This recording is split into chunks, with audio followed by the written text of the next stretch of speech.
আবারও কর্মচঞ্চল বিভিন্ন বন্দর, পুরো দমে চলছে আমদানি রপ্তানি কার্যক্রম। সরকারের হুঁশিয়ারির পর রাতেই এনবিআরের শাটডাউন কর্মসূচি প্রত্যাহার।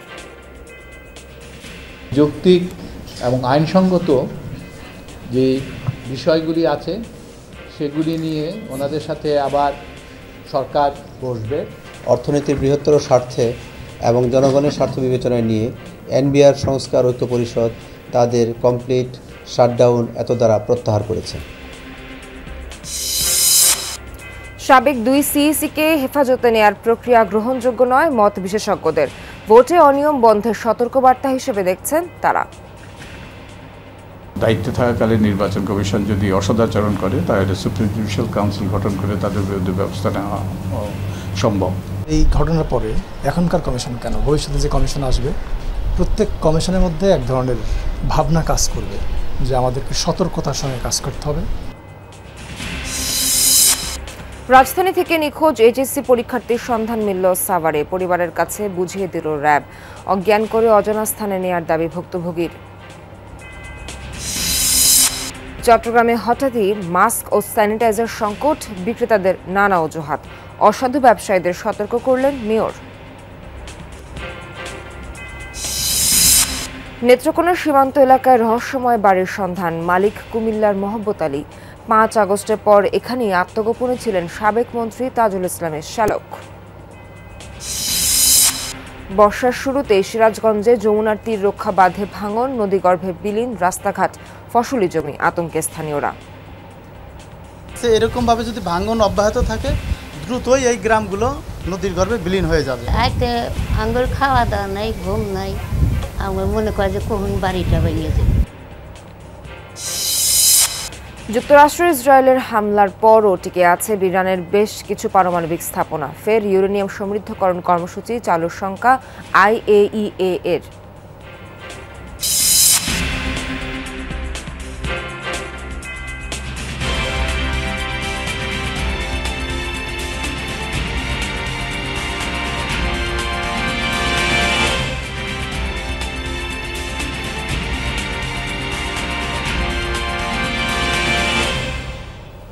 শুভ সকাল, স্বাগত সবাইকে। আমন্ত্রণ যমুনা নিউজে। এতক্ষণ শিরোনাম দেখছিলেন, পুরো খবর জানাতে সঙ্গে আছি নাবিলা সোহার।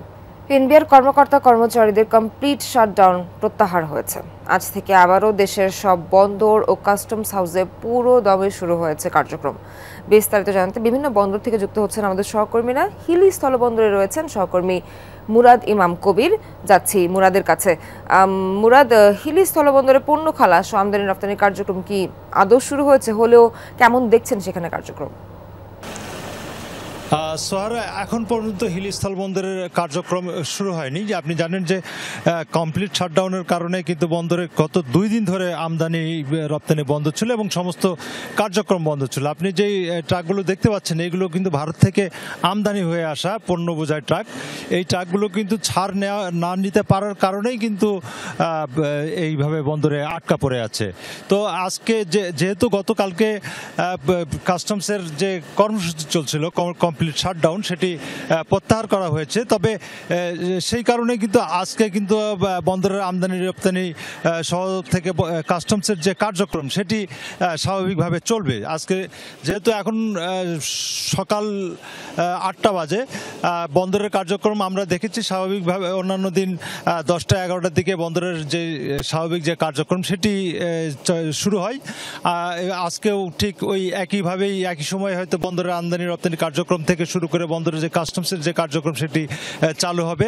আর আরেকটি বিষয় আমি আপনাকে স্যার জানিয়ে রাখি, সেটি হচ্ছে যে গত 2 দিনের যে কমপ্লিট শাটডাউন, সে কারণে কিন্তু বন্দরের যে আমদানি রপ্তানি কার্যক্রম থেকে বন্দরের বাণিজ্য সেটি কিন্তু একদম স্থবির হয়ে পড়েছিল। এর বিরূপ প্রভাব কিন্তু ব্যবসায়ীদের পাশাপাশি বন্দরে যারা লেবার শ্রমিক রয়েছে তাদের উপরেও কিন্তু এর একটি বিরূপ প্রভাব পড়েছে। সে কারণে তারা কিন্তু কোনো রকম কোনো আয় ছাড়াই তারা খালি হাতে তার বন্দরে এসে তাদের খালি হাতে তাদের বাড়ি যেতে হয়েছে। তো যাই হোক, আজকে যেহেতু বন্দরের আমদানি রপ্তানি কাস্টমসের যাবতীয় কার্যক্রম শুরু হচ্ছে, তো আশা করা যায় আজ থেকে বন্দরের কর্মচাঞ্চল্যতা ফিরে আসবে এবং বন্দরের যে ব্যবসায়ী পরিবেশ সেটি ফিরে আসবে। সোহার। ধন্যবাদ মুরাদ আপনাকে। দর্শক, ব্রাহ্মণবাড়িয়ার আখাউড়া স্থলবন্দর থেকে যুক্ত আছেন আমাদের আরেক সহকর্মী মহিউদ্দিন মিশু। একটু মিশুর সঙ্গে কথা বলতে চাই। মিশু, শুল্ক কর্মকর্তা কর্মচারীদের সাধারণ কার্যক্রম তো প্রত্যাহার হয়েছে, এখন বন্দরে পণ্য খালাস রপ্তানি কার্যক্রম কি শুরু হয়েছে? কর্মচারীরা কি এসে পৌঁছেছে কিনা আমাদেরকে একটু বিস্তারিত জানাবেন।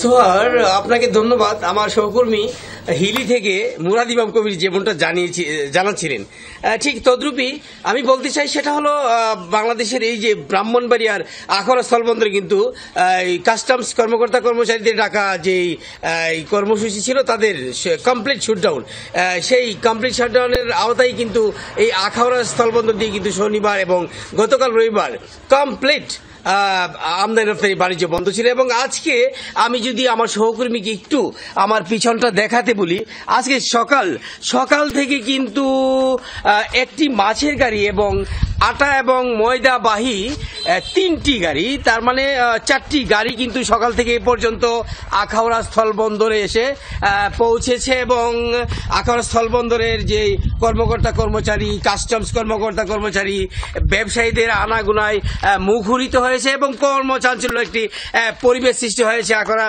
স্থলবন্দরে। এবং সেটি গত 2 দিন যাবৎ কিন্তু অনেকটাই দেখতে পাইনি। এবং আজকে সকাল থেকে কিন্তু এই ব্যবসায়ীরা তাদের যে প্রতিষ্ঠানগুলো, বন্দরে প্রতিষ্ঠান নিজেরা তালাবদ্ধ ছিল সেটা কিন্তু খুলেছে এবং বন্দরে এসে দেখেছে তাদের গাড়িগুলো আসছে কিনা বা পথে আছে। বিভিন্ন ব্যবসায়ীদের সাথে আমি কথা বলেছি, তারা বলছেন তাদের যে পণ্যবাহী যে ট্রাকগুলো রাস্তায় আছে এবং হয়তো বেলা বাড়ার সাথে সাথে আখাউড়া স্থলবন্দরে এসে পৌঁছাবে। এবং একটি কর্মচাঞ্চল্য, আমি যদি এই একটি বিষয় জানাতে চাই, একটি স্থবির হওয়া আখাউড়া স্থলবন্দরে কিন্তু আজকে সকাল থেকে কিন্তু একটি কর্মচাঞ্চল্য পরিবেশ সৃষ্টি হয়েছে। এই ছিল আমার কাছে সর্বশেষ তথ্য। নাবিল, মিশু, আপনাকে ধন্যবাদ। এর আগে গত রাতে ব্যবসায়ীদের মধ্যস্থতায় কমপ্লিট শাটডাউন কর্মসূচি প্রত্যাহার করেন কর্মকর্তারা। তেজগাঁয়ের বিসিআই কার্যালয়ে ব্যবসায়ীদের সাথে দীর্ঘ বৈঠকের পর আসে এই সিদ্ধান্ত। তবে রবিবার দিনভর এনবিআর কার্যালয়ের সামনে চলে কর্মসূচি। বিকেলে আন্দোলনরতদের কর্মস্থলে যোগ দেওয়ার নির্দেশ দেয় সরকার। রোববার সকাল থেকেই উত্তাল আগারগাঁওয়ের এনবিআর কার্যালয়ের মূল ফটক। এনবিআর কর্মকর্তাদের কমপ্লিট শাটডাউন কর্মসূচির পক্ষে চলে বিভিন্ন স্লোগান। রাজধানীর বিভিন্ন করাঞ্চল থেকে কর্মকর্তা কর্মচারীরা এসে দাবির পক্ষে আওয়াজ তোলেন। এ সময় এনবিআর চেয়ারম্যানের অপসারণ চেয়ে প্রদর্শন করা হয় একাধিক প্লাকার্ড। ওদিকে এনবিআরের কার্যক্রম বন্ধের প্রভাব পড়ে বন্দরে। বন্ধ হয়ে যায় চট্টগ্রাম কাস্টমস হাউস ও বন্দরের আমদানি রপ্তানি কার্যক্রম। পণ্য খালাস ও রপ্তানি বন্ধ থাকায় ইয়ার্ডে ও আইসিডিতে তৈরি হয় কন্টেইনার জট। জাহাজ থেকে যেগুলো নামতেছে কন্টেইনার, সেগুলো ওইভাবেই করে আছে, কিন্তু ডেলিভারি হচ্ছে না। যেগুলো মাল কন্টেইনার থাকতেছে এগুলো তো প্রতিদিন নিয়মিত শিপিং এবং ফুডের ড্যামারেজ বাড়তেছে। চিটাং বন্দর হচ্ছে বাংলাদেশের সবচেয়ে বড় সাপ্লাই চেইন যখন বন্ধ হয়ে যাবে তখন খাদ্যের দাম অটোমেটিক দাম বেড়ে যাবে। ওরা লাগিয়ে গেছে, কিন্তু কষ্ট পাচ্ছে তো জনগণ, কষ্ট পাচ্ছি আমরা সিএনএফ কর্মকর্তা বা আপনার ইম্পোর্টার। এই অবস্থায় বিকালে হার্ডলাইনে যায় সরকার। এক বিবৃতিতে বলা হয়, আন্দোলনের কারণে চরম দুর্ভোগ সৃষ্টি হয়েছে, যা সম্পূর্ণ অগ্রহণযোগ্য। কর্মস্থলে যোগ না দিলে আরও কঠোর হওয়ার হুঁশিয়ারিও দেওয়া হয়। এমনকি সচিবালয়ে এনবিআর কর্মকর্তাদের সাথে পূর্ব নির্ধারিত বৈঠকও নাকচ করে দেন অর্থ উপদেষ্টা। তবে অর্থ উপদেষ্টার বৈঠক হয় ব্যবসায়ী নেতৃবৃন্দের সাথে। পরে এনবিআরে চলমান অস্থিরতা কাটাতে 5 সদস্যের কমিটি গঠনের কথা জানান অর্থ উপদেষ্টা সালেউদ্দিন আহমেদ। মন্ত্রী পরিষদের সচিবের হিসেবে পাবেন, একটা ডিসিশন হয়েছে। কমিটি তো ওদের সাথে আলাপ আলোচনা করবে, এনবিআর কিভাবে সংস্কার করা যায় সবার কথা শুনবে, অংশীজন ব্যবসায়ী সবার। সন্ধ্যার পর তেজগাঁওয়ের বিসিআই কার্যালয়ে ব্যবসায়ীদের সাথে সার্বিক বিষয় নিয়ে বৈঠকে বসেন এনবিআর সংস্কার ঐক্য পরিষদের নেতারা। সেখান থেকেই ঘোষণা আসে আন্দোলন প্রত্যাহারের। যৌক্তিক এবং আইনসঙ্গত যে বিষয়গুলি আছে সেগুলি নিয়ে ওনাদের সাথে আবার সরকার বসবে এবং দরকার হলে আমরাও তার মধ্যস্থতা করব। মাননীয় অর্থ উপদেষ্টার সাথে ব্যবসায়ী নেতৃবৃন্দের আলোচনার প্রেক্ষিতে কিছু বিষয়ে ইতিবাচক প্রতিশ্রুতি পাওয়া গেছে। অন্যদিকে সরকার রাজস্ব ব্যবস্থার সংস্কারে যে 5 সদস্য বিশিষ্ট উপদেষ্টা কমিটি গঠন করেছে তাকে ঐক্য পরিষদ স্বাগত জানায়। এ ঘোষণার পরপরই কার্যক্রম শুরু হয় চট্টগ্রাম কাস্টমসে। সোমবার নাগাদ অচল অবস্থা পুরোপুরি কেটে যাওয়ার আশার কথা জানান ব্যবসায়ীরা। তাজনুর ইসলাম, যমুনা নিউজ, ঢাকা। সাবেক 2 সিইসি গ্রেফতারের ঘটনা ভবিষ্যতের জন্য সতর্কবার্তা হিসেবে দেখছেন নির্বাচন বিশেষজ্ঞরা। তবে আটকের প্রক্রিয়া গ্রহণযোগ্য নয় বলে মনে করেন তারা। এমন পরিস্থিতিতে ভবিষ্যতে কেউ নির্বাচন কমিশনার হতে আগ্রহী হবে না বলে শঙ্কা বিশ্লেষকদের। তাদের মতে নির্বাচন কমিশনারদের বিচার প্রাতিষ্ঠানিকভাবে হতে হবে। লাভলি বিথি জানাচ্ছেন বিস্তারিত। 2014 সালে বিনা প্রতিদ্বন্দ্বিতায় নির্বাচন এবং 2018-তে রাতের ভোটের মাধ্যমে নির্বাচন ব্যবস্থাকে এক প্রকার ধ্বংস করা হয়। 24-এর ডামি ভোট সেই প্রক্রিয়ায় শেষ পেরেক ঠোকে। এসব বিতর্কিত নির্বাচনের কারিগর যে কজন, তার মধ্যে সাবেক সিইসি নুরুল হুদা ও হাবিবুল আওয়ালকে গ্রেফতার করা হয়েছে। গুরুতর গাফিলতি ও পক্ষপাতের অভিযোগ তাদের বিরুদ্ধে।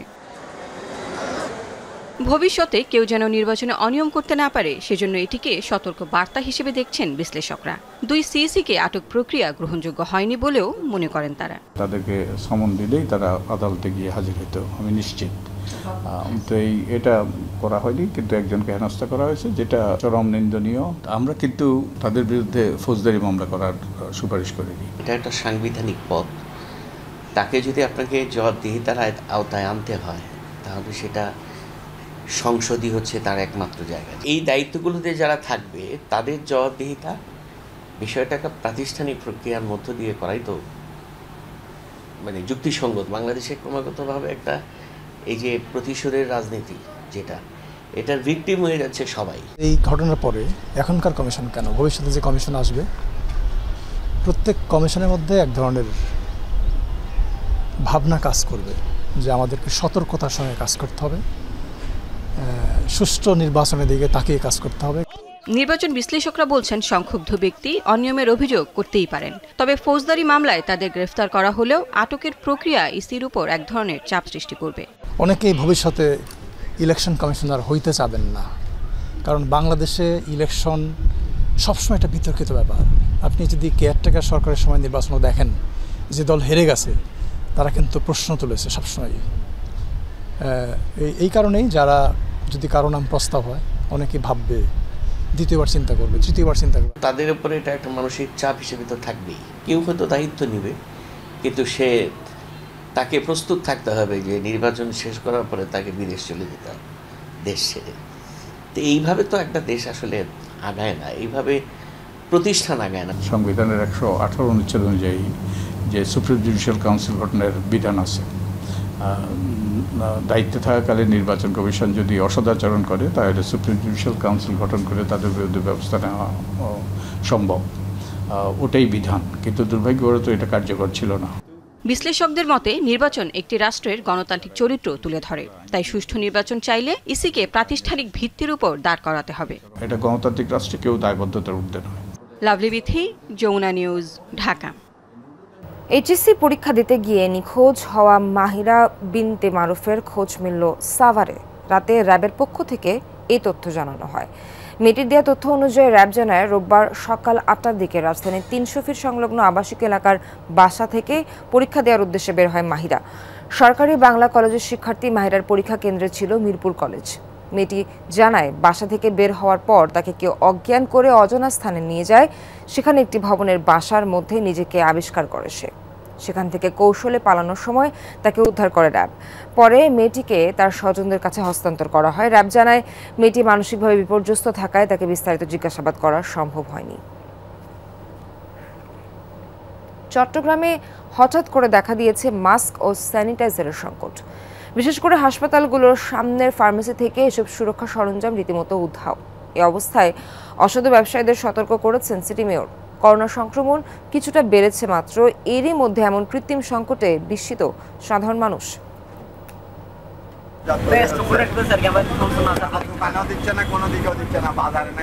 করোনা সংক্রমণ কিছুটা বৃদ্ধির পর ফার্মেসিতে মাস্ক ও স্যানিটাইজার সংকটের বিষয়টি কতটুকু সত্য তা দেখতে যাই চট্টগ্রাম মেডিকেল কলেজ হাসপাতালের সামনের ফার্মেসিগুলোতে।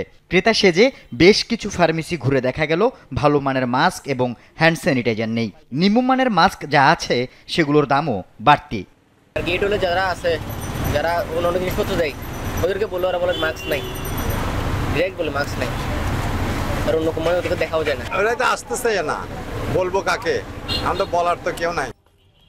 একই চিত্র আগ্রাবাদে চট্টগ্রাম মা ও শিশু জেনারেল হাসপাতালের সামনেও। হ্যান্ড স্যানিটাইজার দূরে থাক, মিলছে না জীবাণুনাশক হ্যাক্সিসোলো। স্যানিটাইজার কোম্পানি দিচ্ছে না, ওরা এখন বানানো শুরু করেনি, বাইরে থেকে ওভার রেটে কিনে আনতে। ওভার রেটে তো সুযোগ খুঁজতেছে ভাই, যেমন বিক্রেতাদের দাবি, চাহিদা বৃদ্ধির পর এসব সুরক্ষা সরঞ্জামের সরবরাহ কমিয়ে দিয়েছে উৎপাদনকারী প্রতিষ্ঠানগুলো। বাড়তি টাকা দিয়েও সরবরাহ পাচ্ছেন না। এগুলো তো আনঅ্যাভেলেবল, ডিরেক্ট এগুলো পাওয়াই যাচ্ছে না, আমরা কিনতে পারতেছি না, আমরা কিভাবে বিক্রি করব? এক্সিসল আমরা অর্ডার দিচ্ছি, কোম্পানি থেকে আসতেছে না। আর মাস্ক গেট হলে আরএফএল যেটা বেশি চলে বাংলাদেশ মানুষ খুঁজে আর কি, এটা না কোম্পানি দিতেছে না। আসলে যেখানে অভিযান চালানো দরকার ওখানে বক্তব্য দপ্তর বলেন যে কোনো সংস্থার লোক ওখানে যাচ্ছে না। পরিস্থিতি এখনো আগের মতো নয়। তার আগেই এমন কৃত্রিম সংকট ও মূল্য বৃদ্ধিতে বিস্মিত সাধারণ মানুষ। দোকানদার বলে কারো কারো দোকানে নাই, আবার কারো কারো দোকানে আছে, এরকম বলে। দামটা একটু বেশি, তো 10-20 টাকা বা বাড়তি, হয়তো আগে 20 টাকা 40, ওটা আর কি। ছোটটা মানে নাই, পাওয়া যাচ্ছে না। এর মধ্যে মেডিকেল এলাকায় গিয়ে অসাধু ব্যবসায়ীদের সতর্ক করেছেন সিটি মেয়র। মাস্কের দাম বাড়িয়ে দিয়েছে, মাস্ক কমপ্লিটলি বাজার থেকে গায়েব করে দেওয়ার চিন্তা ভাবনা করছে, এবং যত ধরনের প্রিভেন্টিভ মেজার্স, এই যে গ্লাভস থেকে শুরু করে বিভিন্ন ধরনের লোশন, স্যানিটাইজার থেকে শুরু করে সব কিছু মার্কেট শর্ট হয়ে যাচ্ছে। অসাধু ব্যবসায়ীকে আমি এক বিন্দু ছাড় দিতে রাজি নই। আমরা জানি কে কোথায় কি রেখেছে, তাদের বিরুদ্ধে আইনগত ব্যবস্থা নেওয়া হবে। আল আমিন শিকদার, যমুনা নিউজ, চট্টগ্রাম। নারায়ণগঞ্জের সিদ্ধিরগঞ্জ থানাধীন একটি কওমি মাদ্রাসার ছাদ থেকে পড়ে গুরুতর আহত হয়েছেন এক নারী শিক্ষার্থী। রবিবার বিকেল 5টার দিকে এই দুর্ঘটনা ঘটে বলে জানায় জামিয়া মাদানিয়া হাদিউল উম্মা মাদ্রাসার প্রিন্সিপাল আব্দুল কুদ্দুস। তিনি জানান, মাদ্রাসা থেকে খবর পেয়ে মুমূর্ষু শিক্ষার্থী ফারিয়া আক্তার মিমকে দ্রুত ঢাকা মেডিকেলে নিয়ে যান। সেখানে আইসিইউ খালি না থাকায় ধানমন্ডির একটি বেসরকারি হাসপাতালে ভর্তি করা হয়। চিকিৎসক জানান, 7 তলা থেকে নিচে পড়ার কারণে মিমের মাথা ও বুকে গুরুতর আঘাত আছে। এছাড়া শরীরের অন্য কোথাও আঘাতের কোনো চিহ্ন নেই। স্বজনদের দাবি, এটা পরিকল্পিত হত্যাকাণ্ড। গেছে 4টা বাজে, গিয়া শুনি ওই নাকি পড়ে গেছে ছাদের থেকে, হেরা বলতেছে। আপনারা জানতেন হেরা ফোনও দেয় নাই। দুপুরের পরে খাবারের পরে এর মন খারাপ দেখছে, তখন আপায় ডাক দিয়ে বলছে যে আমার সাথে তুমি শুভ। 4 তলায় ওরা শোয়া রাখছিল, এই 4 তলায় শোয়া রাখছে। শোয়ার টাইম হলো আমাদের 4টা থেকে 5টা। তখন ওই ম্যাডামে আবার 5:45টার দিকে উঠে বাথরুমে গেছে, টয়লেটে আইসা দেখা হয় নাই। আঘাত করার মতো ওরকম সিচুয়েশন আমাদের কাছে মনে হয় না, বাট এটা আরও ভালো বোঝা যাবে আমাদের ইনিশিয়াল পর্যবেক্ষণে। আমাদের সেরকম কিছু মনে হয় নাই, আমরা তো পর্যবেক্ষণ করব, অবজারভেশনে পরবর্তীতে হলে আমরা সেরকম জানাবো। সাংবিধানিক ও সংবিধিবদ্ধ প্রতিষ্ঠান নিয়োগ কমিটি গঠন ও সংসদের উচ্চকক্ষের সদস্য নির্বাচন প্রক্রিয়া নিয়ে তুমুল আলোচনা হলেও ঐক্যমত্যে পৌঁছাতে পারেনি রাজনৈতিক দলগুলো। ঐক্যমত্য কমিশনের ভাইস চেয়ারম্যান আলী রিয়াজ জবাবদিহি রাষ্ট্রের জন্য রাজনৈতিক দলগুলোকে ছাড় দেওয়ার আহ্বান জানান। বিএনপি বলছে, সব বিষয় ঐক্যমত্য হতে বাধ্য করা ঠিক নয়। শুধু নির্বাচনের জন্য সংস্কার করলে ভোটে অংশ নেওয়ার সিদ্ধান্ত পুনর্বিবেচনার হুঁশিয়ারি দিয়েছে এনসিপি। রাজধানীর ফরেন সার্ভিস একাডেমিতে 7ম দিনের মতো ঐক্যমত্য কমিশনের সভা। এদিনও আলোচনা হয় সাংবিধানিক প্রতিষ্ঠানগুলোতে নিয়োগ কমিটি, দ্বিকক্ষ বিশিষ্ট সংসদ ও উচ্চকক্ষের সদস্য নির্বাচন প্রক্রিয়া নিয়ে, কিন্তু কোনো ইস্যুতেই পূর্ণ একমত হতে পারেনি রাজনৈতিক দলগুলো। দ্বিকক্ষ বিশিষ্ট সংসদ প্রস্তাবে সিপিবি বাসদ ছাড়া বাকিরা সম্মতি জানিয়েছে। যে সমস্ত দল এখন পর্যন্ত এই ধরনের প্রস্তাবে সম্মত হচ্ছে না, আমরা কমিশনের পক্ষ থেকে তাদেরকে অনুরোধ করেছি যে এখন তারা পুনর্বিবেচনা করতে পারেন কিনা, বিশেষ করে প্রস্তাবিত বিভিন্ন সংশোধনের পর। এটা আমাদের অনুরোধ। বিভিন্ন রাজনৈতিক দল তারাও অনুরোধ করেছেন। বিএনপিও তার সমমনা দলগুলো মনে করে সব প্রস্তাব চাপিয়ে দিলে কমিশনের আলোচনার এই আয়োজন অপ্রয়োজনীয়, বরং ঐক্যমত হওয়া প্রস্তাব নিয়েই হতে পারে জাতীয় সনদ। সকল প্রস্তাবে যদি আমাদেরকে 100% একমত হতে বলে, তাহলে আলোচনার জন্য ডাকা হলো কেন? জাতীয় ঐক্যমত্য পোষণ হলে যে সমস্ত বিষয়গুলোতে দলসমূহ একমত হবে, সেই বিষয়গুলো একত্রিত করে জুলাই সনদ বা জাতীয় সনদ স্বাক্ষরিত হওয়ার কথা। তা এখন এখানে যদি আমাদেরকে বাধ্য করা হয় যে এই সমস্ত বিষয়ে একমত হতেই হবে, সেটা তো সঠিক হলো না। 10টা এজেন্ডা নিয়েছি, আমাদের মিলেছে 3টা নিয়েও যদি একটা ফেয়ার ইলেকশন হয়, তাহলে সেই ইলেকশন আগামীতে বাকিগুলোকেও অ্যাড্রেস করতে পারবে। এমন অবস্থানে নাখোশ কয়েকটি দল। এনসিপি হুঁশিয়ার করে বলেছে মৌলিক সংস্কার না হলে ভোট বর্জন করতে পারে তারা। এই সাংবিধানিক ও সংবিধিবদ্ধ প্রতিষ্ঠানের নিয়োগ কমিটি এটা আমরা চাই। প্রয়োজন এখানে 5 থেকে 7টির পরিবর্তে নির্বাচন কমিশন, দুর্নীতি দমন কমিশন এবং পিএসসিকে অন্তত দেয়া যায়। কেউ এটাকে ভুল বুঝে এটা বলতে চাচ্ছিলেন যে এরকম একটা কমিটি থাকলে প্রধানমন্ত্রীর হাত পা বেঁধে দেওয়া হবে। আসলে এর সাথে প্রধানমন্ত্রীর হাতও জড়িত নাই, পাও জড়িত নাই। কনস্টিটিউশনাল বডি গঠনের মাধ্যমে প্রধানমন্ত্রীর ক্ষমতার হস্তক্ষেপের কোনো সুযোগ নেই, আগেও ছিল না। এটাকে এনশিওর করার জন্য এটা করা হচ্ছে। মৌলিক সংস্কারের ভিত্তিতে জুলাই সনদ ঘোষণা করা এবং নির্বাচনের জন্য লেভেল প্লেইং ফিল্ড। যদি অন্তর্বর্তীকালীন সরকার অবশ্য পালনীয় কর্তব্যগুলো যদি তারা পালন করতে ব্যর্থ হয়, সেক্ষেত্রে সামনে যে নির্বাচন হবে সেই নির্বাচনে জাতীয় নাগরিক পার্টি অংশগ্রহণ করবে কিনা সেটা আমরা অবশ্যই পুনর্বিবেচনা করব। রবিবারের আলোচনায় কমিশন দলগুলোকে অভ্যন্তরীণ আলোচনার জন্য আরও 2 দিন সময় দিয়েছে। 2 জুলাই আবারও হবে এই মুলতবি সভা। আরেফিন শাকিল, যমুনা নিউজ, ঢাকা। 7 কোটি টাকার রহস্যময় এক বাড়ির সন্ধান মিলল নেত্রকোনার কলমাকান্দা সীমান্তে। মালিক কুমিল্লার লাকসামের ভাইস চেয়ারম্যান মহব্বত আলী, সাবেক এলজিআরডি মন্ত্রী তাজুল ইসলামের আপন শালকও তিনি। যমুনার অনুসন্ধানে মিলেছে সীমান্ত এলাকায় তার আরও কয়েক কোটি টাকার সম্পত্তি তথ্য। জুলাই অভ্যুত্থানের পর সেখানে থাকে দেখা গেছে। ধারণা সীমান্ত পথে পালিয়েছেন মহব্বত।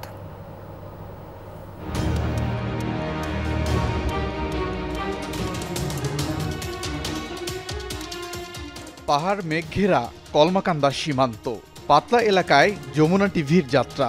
উদ্দেশ্য রহস্যময় একটি বাড়ির সন্ধান। অবশেষে দেখা মিলল সেই বাড়ির। মালিক মহব্বত আলী, তিনি কুমিল্লার লাকসাম উপজেলা আওয়ামী লীগের সাধারণ সম্পাদক ও ভাইস চেয়ারম্যান। তার আরেক পরিচয় সাবেক এলজিআরডি মন্ত্রী তাজুল ইসলামের আপন শ্যালক। গণ অভ্যুত্থানের পর পালিয়ে যাওয়ার আগে সীমান্তের এই 100 কোটি টাকার বাড়িতেই তাকে দেখেছেন স্থানীয়রা। 6 তারিখ দেখছি এরা বাজারে ঘোরাঘুরি করছে, এখানে বাজারে অনেক মানুষ দেখছে। তা আপনারা যদি তদন্ত নেন পাইবেন। এই লোক যে সময় আসছে অনেক টাকা নিয়ে আসছে, মানে এলাকায় সবাই তোলপাড় হয়েছে, 2-3 বস্তা টাকা নিয়ে আসছে। প্রশ্ন হলো কুমিল্লা থেকে কেন সীমান্ত এলাকায় এসে বাড়ি করলেন মহব্বত। স্থানীয়রা জানালেন পাতলা এলাকার ক্ষুদ্র নিগোষ্ঠীর এক নারী ঢাকায় স্পা সেন্টারে কাজ করতেন। সেখানে মহব্বতের সাথে পরিচয়, প্রেম, বিয়েও করেছেন বলে দাবি করতেন দুজনেই। তারপর সেখানে আসা যাওয়া ছিল মহব্বতের। এখানে রেশমির সাথে আমাদের যে যাকে পাচার করা হয়েছে ওনার সাথে বেশ কয়েক বছর ধরেই এখানে আসা যাওয়া করে। শুধু পাতলা এলাকা নয়, দুজনের কলমাকান্দা সদর, চাঁদপুর, বড়ুয়াকোনা, চিকনটুপ, কচুগড়া ও চিনাহালা মৌজায় অন্তত 18 একর জমি কেনার তথ্য মিলেছে। রয়েছে বাগানবাড়ি, পুকুর। কারো বেড়ানোর কাছে শুনি যে মহব্বত আলী নাম করে লোক, এই লোকটা ঢাকা থেকে আসছে, আইসা বাড়ি ঘর কিনা জায়গা করে তারা রাখতেছে। এই এলাকার আগের থেকেই উনি কিছু লোকজনের সাথে চাল চলন করেন, যারা জমি কিনা এবং বেচার মধ্যে সহযোগিতা করেন। বাড়ি ঘর করছে শত শত কোটি দিয়ে মাইরা না বর্ডারের সাইডে বাড়ি ঘর করছে। নিশ্চয়ই আগে হয়েছে, অন্য সরকার দলীয় লেখক করছে, কিন্তু পরবর্তী সময় আমি 3 করছে, আমার খেয়াল নাই। সীমান্তের রহস্য ঘেরা বাড়ি ও মহব্বত আলীর বিষয়টি নজরদারিতে আছে বলে জানিয়েছে আইন শৃঙ্খলা বাহিনী। এখন আমাদের কাছে ইনফরমেশন নেই, আমরা তো শুধু এখানে কাজ করি না, আরো এজেন্সি আছে, প্রত্যেকে মিলেই সেখানে অ্যালার্ট আছে। যে কোনো প্রকার তথ্য পেলে অবশ্যই এটা আমাদেরকে ফার্স্ট প্রায়োরিটিতে আমরা দেখব ইনশাআল্লাহ। এখানে একজন ইয়েকে বিয়ে করছে, বিয়ে করে একটা মেয়েকে বিয়ে করে এই জায়গায় সেই স্থায়ী হওয়ার চেষ্টা করছে। তো আমরা আসলে তারও শ্বশুরবাড়ির যে অ্যাড্রেসটা সেই অ্যাড্রেসটাও কিন্তু নাই, কারণ তার শ্বশুরবাড়ির সবাই পরবর্তীতে ওই পারে চলে গেছে। লাকসামে টর্চার সেল করে স্থানীয়দের নির্যাতন সহ নানা অভিযোগ রয়েছে মহব্বত আলীর বিরুদ্ধে। ওবায়দুর রহমান, যমুনা নিউজ। বর্ষার শুরুতে সিরাজগঞ্জের যমুনা নদীর ডান তীর রক্ষা বাঁধে ভাঙন দেখা দিয়েছে। গত 2 মাস যাবৎ আকস্মিক ভাঙনে নদীগর্ভে বিলীন হয়েছে ভাটপিয়ারি সহ আশপাশের গ্রামের রাস্তাঘাট ও ফসলি জমি। এতে দুশ্চিন্তায় ভাঙন কবলিত এলাকার বাসিন্দারা। তবে পানি উন্নয়ন বোর্ড বলছে ভাঙন রোধে নেওয়া হয়েছে জরুরি ব্যবস্থা। শুরু হয়েছে বর্ষা মৌসুম। উজান থেকে নেমে আসা পাহাড়ি ঢলে দ্রুত গতিতে পানি বাড়ছে প্রমত্তা যমুনায়। ভাঙন ঠেকাতে নদীর ডান তীর রক্ষা বাঁধে এই কর্মযজ্ঞ। অতিরিক্ত পানিতে ফুলে ফেপে উঠেছে যমুনা নদী। সিরাজগঞ্জের সদর উপজেলার ভাটপিয়ারি গ্রামে যমুনা নদীর পূর্ব দিকে চর জেগে ওঠায় ক্যানেল সৃষ্টি হয়ে পানির স্রোত আঘাত হানছে পশ্চিম পারে। গেল 2 মাসে নদীগর্ভে বিলীন হয়েছে রাস্তাঘাট, গাছপালা সহ প্রায় অর্ধশত বিঘা ফসলি জমি। হুমকিতে রয়েছে বেশ কয়েকটি শিক্ষা প্রতিষ্ঠান, কয়েকশো ঘরবাড়ি সহ বিস্তীর্ণ এলাকা। এখন পানি বৃদ্ধি হয় নাই, তার আগে যে পরিমাণ ভাঙ্গন হচ্ছে, আসলে এই জিও ব্যাগ ফালাইছে কি কারণে? মানুষকে একটু পানি উন্নয়ন বোর্ড আইওয়াশ করার জন্য। বোর্ড অফিস ছিল, হাট খোলা ছিল, মাদ্রাসা ছিল, অনেক কিছু ছিল। এই যেখানে দাঁড়িয়ে আছি এখানেই ছিল। আর এই যে ডাইন পাশে আরও অনেকগুলো গ্রাম আছে, এরকমভাবে যদি ভাঙ্গন অব্যাহত থাকে দ্রুতই এই গ্রামগুলো নদীর গর্ভে বিলীন হয়ে যাবে। নদী ভাঙ্গা এই জায়গা দিয়ে এত ঘন বসতি করে বাড়ি রয়েছি যে এখন যদি আমাদের এইটুক জায়গা ভাঙ্গে, আমাদের আর কোনো জায়গায় ছাই নেওয়ার জায়গা নাই।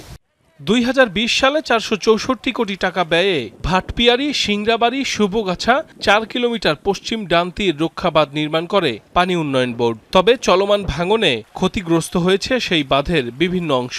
এতে আতঙ্ক বেড়েছে নদী তীরবর্তী মানুষের। অবৈধ বালু উত্তোলন বন্ধ সহ স্থায়ী বাঁধের দাবিতে হয়েছে মানববন্ধনও। 8-9 মাসের মধ্যে আমাদের বাড়ির সীমানাতে এসে গেছে, তাহলে আইতে আঙ্গুর খাওয়া দাওয়া নাই, ঘুম নাই। আমার মনে করে যে কখন বাড়িটা ভেঙে যাবে।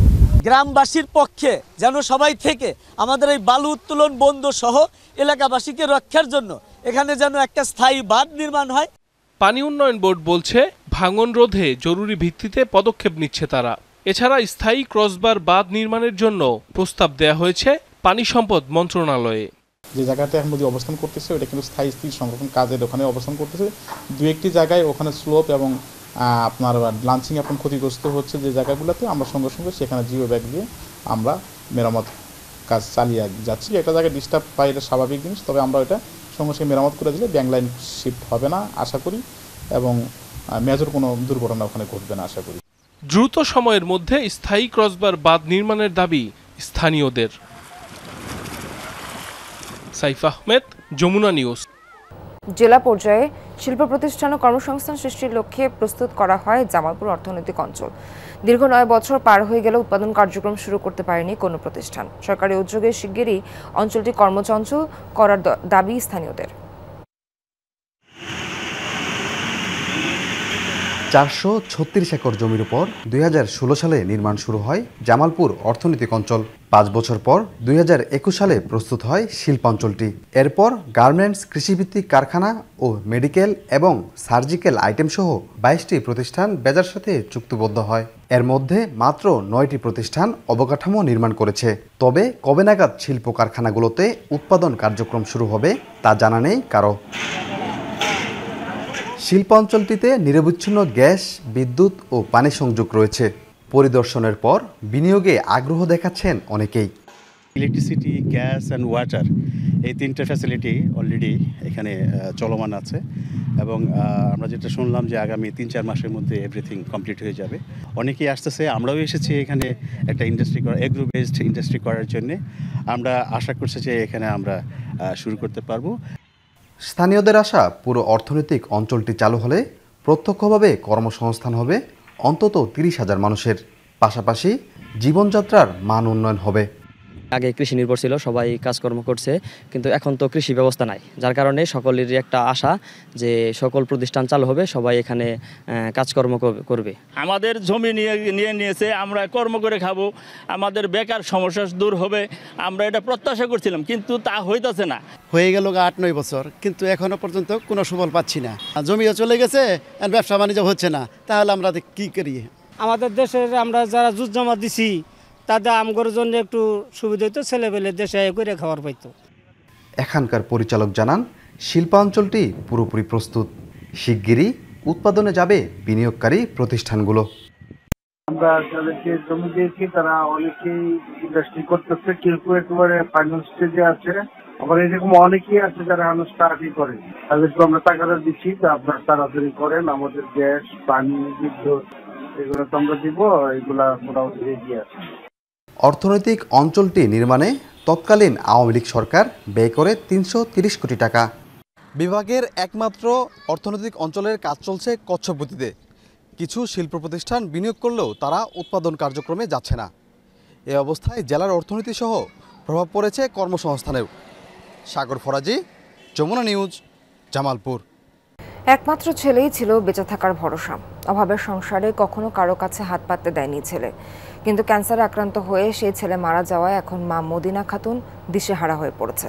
অসহায় হয়ে পেটের দায়ে ঘুরছে এ পাড়ায় ও পাড়ায়। পরিবারটির পাশে দাঁড়াতে সরকারি বেসরকারি সহযোগিতার দাবি প্রতিবেশীদের। বয়সের ভারে নুয়ে পড়েছে শরীর, কমেছে চোখের জ্যোতি, আয় রোজগার নেই, দুবেলা খাবারও জোটে না ঠিকমতো, চাহনিতে অসহায় চিন্তার ভাঁজ। মেহেরপুর শহরের পুলিশ লাইন পাড়ায় খাস জমির উপর বসবাস বৃদ্ধা মদিনা খাতুন ও তার পরিবারের। বউ সন্তান রেখে চলে যায় স্বামী, বড় ছেলেরও কোনো সন্ধান নেই। অভাব অনটনের সংসারে ছোট ছেলে কেরামত আলী একমাত্র ভরসা ছিল মা মদিনা খাতুনের। কিন্তু ভাগ্যের কি নিষ্ঠুরতা! 2022 সালে ক্যান্সারে আক্রান্ত হয়ে মারা যান পরিবারের একমাত্র উপার্জনক্ষম কেরামত আলী। এই পর্যায়ে আমার ঠিক গেছে, এই পর্যায়ে আমি আছি। তোদের যেটা ভালো হয় বা তাই তোরা করিস, তোরা আমার পেটে ছেলে ছোট ছেলের বউ আম্বিয়া ও তার মেয়ে সহ 4 সদস্যের পরিবার মদিনা খাতুনের। ছেলে মারা যাওয়ার পর থেকে অন্যের দয়া দাক্ষিণ্যে চলে সংসার। সাহায্য না পেলে বেশিরভাগ সময়ই থাকতে হয় অনাহারে। কখনো কখনো পেটের দায়ে মাঠেও কাজ করতে হয় মদিনা ও আম্বিয়াকে। শাওরির সাথে করে মাঠে যাই আমি, গমের সময় গম কুড়াই, ধানের সময় ধান কুড়াই, দুটো কচু কুড়াই, আলু কুড়াই, মাঠে ঝাল মাল কুড়াই। খুব কষ্ট আমার। সবাই পাড়ার লোক 1-1 কেজিতে চাল মাল দেয়। এটা নিয়ে শাড়ি শাশুড়িকে আমরা দেখতে পারিনি। তাদের একবেলা খেয়েও থাকে, একবেলা তারা না খেয়েও থাকে। পরিবারটির এই দুরবস্থা ভাবাচ্ছে প্রতিবেশীদেরও। পাড়ার লোকেরা ধরেন ওর 1-1 কেজি যাই দেয়, খায়, চলাফেরা খুব দুরবস্থা। মাঠে একটু ঝাল পেঁয়াজ এসব কুড়ায়, আবার দেখুন সেটি ধান কুড়াবে, গম কুড়াবে, এভাবে কুড়ি মুড়ি খায়। পরিবার থেকে আবেদন করা হলে তাদের সহযোগিতার আশ্বাস দেন সমাজসেবা অধিদপ্তর। এছাড়া বিভিন্ন প্রতিষ্ঠানের পাশাপাশি সমাজের বিত্তবানদেরও এগিয়ে আসার আহ্বান জানান তিনি। জেলা সমাজ কল্যাণ পরিষদ থেকে আর্থিকভাবে অনেক সহায়তা দেওয়া হয়। সে চাইলে আমাদের বরাবর অথবা জেলা প্রশাসক মহোদয় বরাবর একটা আবেদন করতে পারে আর্থিক সহায়তার জন্য। যারা আমাদের সমাজে ধনী আছেন, প্লাস অবস্থা সম্পন্ন মানুষ আছেন, পাশাপাশি আমাদের বিভিন্ন ধরনের স্বেচ্ছাসেবী সংগঠন আছে, তারা এদেরকে নিয়ে কাজ করে। সো তারা যদি চায় এদের জন্য অনেক কিছু করতে পারে। স্বাবলম্বী হতে সরকারি বেসরকারি সহায়তা চায় পরিবারটি। জারিন অর্নি, যমুনা নিউজ। ঝালকাঠি তালগাছ কেটে ধ্বংস করা হয়েছে অসংখ্য বাবুই পাখির বাসা, ডিম ও ছানা। এ ঘটনায় ক্ষোভ প্রকাশ করেছেন এলাকাবাসী। বলছেন তালগাছটি শুধু একটি গাছ নয়, পাখিদের প্রজনন কেন্দ্র হিসেবে পরিচিত। এ বিষয়ে থানায় 2টি মামলাও করা হয়েছে। গ্রেপ্তার করা হয়েছে মূল অভিযুক্তকে। বাকিদের ধরতে অভিযান চালাচ্ছে আইনশৃঙ্খলা বাহিনী। কোনো ঝড় কিংবা প্রাকৃতিক দুর্যোগে নয়, বরং মানুষই তালগাছ কেটে ধ্বংস করেছে শত শত বাবুই পাখির নীড়। মাটিতে মরে পড়ে আছে অসংখ্য বাবুই পাখির ছানা ও ডিম। এমন অমানবিক ঘটনা ঘটেছে ঝালকাঠি সদরের পূর্ব গুয়াটন এলাকায়। গুয়াটন গ্রামের মোবারক আলীর মালিকানাধীন জমির পাশে সরকারি সড়কের এই তালগাছ বহু বছর ধরে অসংখ্য বাবুই পাখির নিরাপদ প্রজনন কেন্দ্র হিসেবে পরিচিত। মোবারক আলী গাছটি মিজানুর রহমান নামে এক ব্যক্তির কাছে বিক্রি করেন। পরে শুক্রবার বিকালে গাছটি কেটে ফেলা হয়।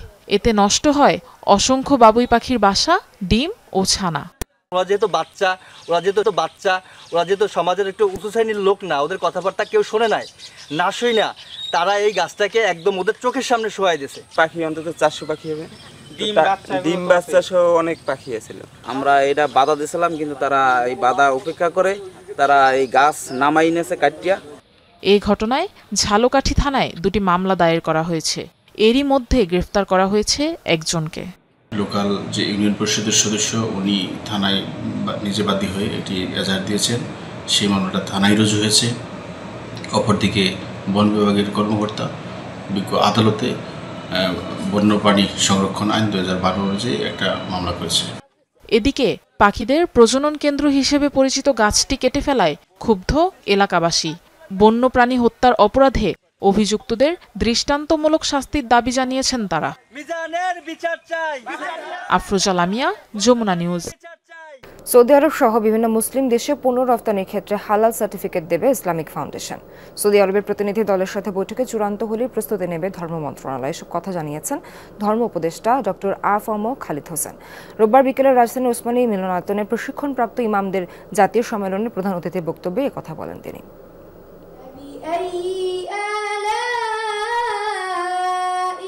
পবিত্র কোরআন তেলাওয়াত ও হামদ নাতের মধ্য দিয়ে শুরু হয় জাতীয় ইমাম সম্মেলন ২০২৫। এতে অংশ নেন দেশের বিভিন্ন প্রান্ত থেকে আসা প্রশিক্ষিত ইমাম ও মাদ্রাসার শিক্ষার্থীরা। ধর্ম মন্ত্রণালয় ও ইসলামিক ফাউন্ডেশন আয়োজিত অনুষ্ঠানে ইমাম প্রশিক্ষণ একাডেমির কার্যক্রম তুলে ধরা হয়। এতে হিফজুল কোরআন প্রতিযোগিতায় জাতীয় পর্যায়ে বিজয়ীদের হাতে পুরস্কার তুলে দেন অতিথিরা। প্রধান অতিথির বক্তব্যে ধর্ম উপদেষ্টা বলেন, সৌদি আরব সহ বিভিন্ন মুসলিম দেশে পণ্য রপ্তানির ক্ষেত্রে হালাল সার্টিফিকেট প্রদান করবে ইসলামিক ফাউন্ডেশন।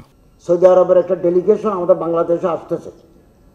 মুআসসাসা আল ইসলামিয়া বাংলাদেশ এর প্রদত্ত হালাল সনদ সৌদি আরবের গভর্নমেন্টের কাছে গ্রহণযোগ্য। ওনারা আসবেন, অ্যাক্রেডিটেশন যদি হয়ে যায় তাহলে বাংলাদেশ থেকে যত পণ্য সৌদি আরবে যাবে এগুলো ইসলামিক ফাউন্ডেশনের সনদ হালালের ভিত্তিতে। অস্ট্রেলিয়ায় ইসলামিক ফাউন্ডেশনের হালাল সনদের ভিত্তিতে যাচ্ছে। তুরস্কের সাথেও আমাদের কথা হয়েছে, আমাদের ইসলামিক ফাউন্ডেশনের ডেলিগেশন তুরস্ক সফর করে আসছেন। হজ মনিটরিংয়ের নামে সরকারি খরচ ও মানুষের বহর কমানো হবে বলে জানান উপদেষ্টা। গত বছর গেছে 14 জন হজ মনিটরিং টিম, এবার গেছে 6 জন। গত বছর গেছে 400 মনিটরিং টিম, এবার গেছে 300।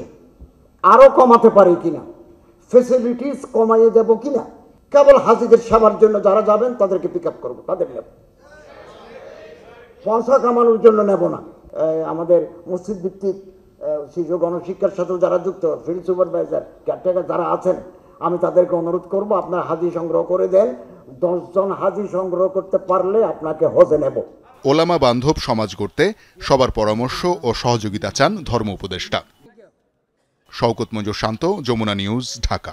যুক্তরাষ্ট্র ইসরায়েলের হামলার পরও কয়েক মাসের মধ্যে ইউরেনিয়াম সমৃদ্ধকরণ কর্মসূচি চালু করতে পারে ইরান, এমন শঙ্কা জাতিসংঘের আণবিক শক্তি সংস্থা IAEA এর।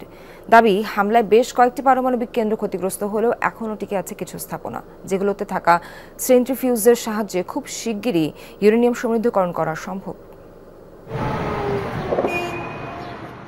ইরানের গুরুত্বপূর্ণ সব পারমাণবিক স্থাপনায় দফায় দফায় ইসরায়েল হামলা শুরু করে 13 জুন। পরে যুক্ত হয় যুক্তরাষ্ট্র। টার্গেট ছিল সবচেয়ে প্রসিদ্ধ 3 নিউক্লিয়ার ফ্যাসিলিটি। দুদেশই দাবি করে ইতিহাসের অন্যতম সফল অভিযান এটি, যাতে গুড়িয়ে গেছে তেহরানের সকল পারমাণবিক প্রকল্প। অথচ এখন IAEA বলছে পুনরায় সেই ইউরেনিয়াম সমৃদ্ধকরণ কর্মসূচি চালু করতে যাচ্ছে ইরান। শুক্রবার মার্কিন সংবাদ মাধ্যম CBS নিউজে সাক্ষাৎকার দেন জাতিসংঘের আণবিক শক্তি সংস্থার প্রধান রাফায়েল গ্রোসি, যেটি অনুলিপি আকারে শনিবার প্রকাশ করে গণমাধ্যমটি। যুক্তরাষ্ট্র ইসরায়েলের হামলায় একাধিক পারমাণবিক স্থাপনা ক্ষতিগ্রস্ত হলেও কয়েক মাসের মধ্যেই ইউরেনিয়াম সমৃদ্ধকরণ পুনরায় শুরুর সক্ষমতা ইরানের আছে বলে সাক্ষাৎকারে জানান IAEA প্রধান। তাদের যে সক্ষমতা রয়েছে তাতে বলাই যায় কয়েক মাস অথবা তারও কম সময়ে ইরান সমৃদ্ধ ইউরেনিয়াম উৎপাদন আবারও শুরু করতে পারে। খোলাখুলি বলতে গেলে কেউই দাবি করতে পারবে না যে হামলায় ইরানের সকল পরমাণু স্থাপনা গায়েব হয়ে গেছে। বৈশ্বিক পরমাণু কর্মসূচি পর্যবেক্ষক সংস্থাটির দাবি, মার্কিন আর ইসরায়েলি হামলার পরও তেহরানের বেশ কিছু পারমাণবিক প্রকল্প অক্ষত রয়েছে। এটা স্পষ্ট যে তাদের মারাত্মক ক্ষতি হয়েছে, তবে নিঃশেষ হয়ে যায়নি। আর ইরানের যথেষ্ট শিল্প ও প্রযুক্তিগত সক্ষমতা রয়েছে, তাই তারা ইচ্ছা করলেই আবারও এটি শুরু করতে পারবে। সাক্ষাৎকারে ইরানের 400 কেজি 60% সমৃদ্ধ ইউরেনিয়ামের মজুত নিয়েও প্রশ্ন তোলেন IAEA প্রধান, যা যুক্তরাষ্ট্রের হামলার আগেই সরিয়ে নেওয়া হয়েছিল বলে গুঞ্জন ওঠে। তাত্ত্বিকভাবে এই পরিমাণ ইউরেনিয়াম দিয়ে 10টি পারমাণবিক বোমা বানানো সম্ভব। অনিক রহমান, যমুনা নিউজ। যুদ্ধবিরতি আলোচনা চলেও এখনও গাজায় আগ্রাসন চালিয়ে যাচ্ছে ইসরায়েল। রোববার হামলায় প্রাণ গেছে আরও 72 ফিলিস্তিনির। এরই মধ্যে আবারও উত্তর গাজা খালি করার নির্দেশনা দিয়েছে ইসরায়েলি সামরিক বাহিনী। রোববার IDF এর নতুন ঘোষণায় উপত্যকার উত্তরে হামাস বিরোধী অভিযানের মাত্রা আরও তীব্র হবে বলে জানানো হয়েছে। দক্ষিণে কথিত নিরাপদ ঘোষিত অঞ্চল আল মাওয়াসির দিকে সরে যেতে বলা হয়েছে উত্তর গাজার বাসিন্দাদের। বাধ্য হয়ে যেভাবে পারছে দক্ষিণের দিকে ছুটছে ফিলিস্তিনিরা। জ্বালানির অভাবে গাড়ি না থাকায় গাধার পিঠে বাক্স, পেট্রা বোঝাই করে কিংবা পায়ে হেঁটেই যাচ্ছে মানুষ। গাজাবাসীকে সরে যেতে বলা হলো। আশ্রয় শিবির লক্ষ্য করে দক্ষিণাঞ্চলে অব্যাহত আছে হামলা। বন্ধ হয়নি ত্রাণ নিতে যাওয়ার ফিলিস্তিনিদের ওপর গুলিবর্ষণও। ইরানে ইসরায়েলের সফল অভিযান গাজায় জিম্মিদের উদ্ধারের পথ প্রশস্ত করেছে, এমন মন্তব্য করেছেন প্রধানমন্ত্রী বেনিয়ামিন নেতানিয়াহু। রোববার ইসরায়েলের নিরাপত্তা সংস্থা শিন বেইতের কার্যালয়ে দেয়া এক ভাষণে একথা বলেন তিনি। এই সফল অভিযান ইসরায়েলের জন্য অনেক সুযোগ তৈরি করেছে। বর্তমানে আমাদের প্রধান লক্ষ্য গাজা থেকে আমাদের নাগরিকদের দেশে ফিরিয়ে আনা। গাজায় হামাসকে পরাজিত করাও আমাদের লক্ষ্য। আমার বিশ্বাস দুই উদ্দেশ্যই ইসরায়েল পূরণ করতে পারবে।